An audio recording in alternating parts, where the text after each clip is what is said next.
Good morning, beautiful people. It is Joel McElhaney. This is Monday Morning Coffees with Joel. Here today to give you an update on what's going on in the market. We're going to look at what happened last month.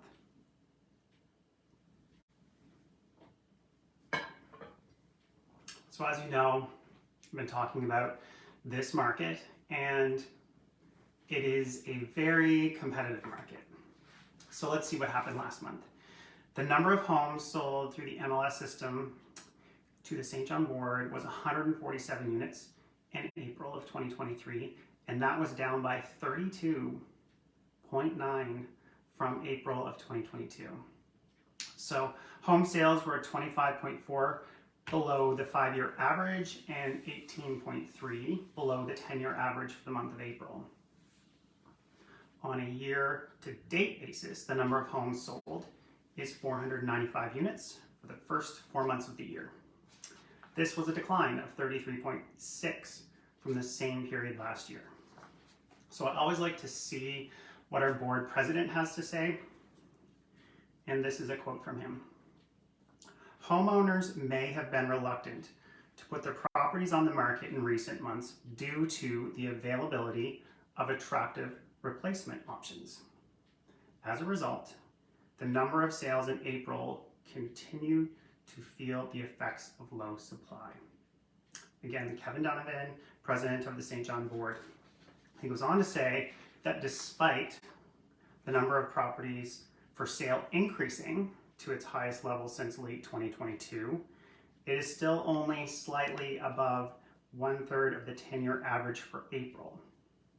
So although the market continues to heavily favor sellers, there has been no significant increase in the number of newly listed properties. Consequently, both the average price and the MLS HPI benchmark price have been steadily rising since January. If the current conditions persist, it is likely that prices will continue to rise as buyers bid on the remaining desirable properties. So, the average price of homes sold in April was $312,399, a small gain of 2.3% from April of 2022. And that is an interesting one because that is higher than sort of the peak of the last season when we saw prices elevated. The more comprehensive year-to-date average was 282,521, decreasing 4.7% from the first 4 months of 2022. So that is what's going on in the market. Active residential listings were 434 units on the market at the end of April, a decrease of 13% from the end of April last year. So active listings haven't been this low in the month of April in more than 2 decades. So we're consistently seeing this year this 2-decade low. It's been right from the beginning of the year. We're seeing this extremely low amount of inventory. And again, what that's doing is driving up competition and price.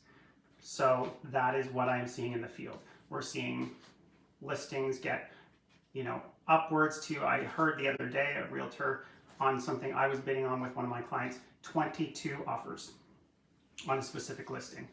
Again, we're seeing the concentration of this competition further down into the 150 to 350 price range roughly, but we are seeing still competition in the 400 plus range as well.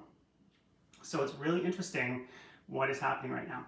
There's very little for sale. So every little property that is for sale, there's a lot of people looking and a lot of interest on that. What does that mean for you? That means if you're selling, it is a wonderful time to sell. There couldn't be a better time. We don't know what's going to happen with inventory in the next coming months, but right now, if you list your property, there's very little competition, which drives up your price. If you're a buyer and you're looking to buy a property right now, you need to be prepared to be aggressive, move quickly, and have a clean offer. And that means very few conditions. So again, the sellers are really dictating this market, and that is just how it is. So perhaps you have to consider as a buyer if this is the market you want to buy in.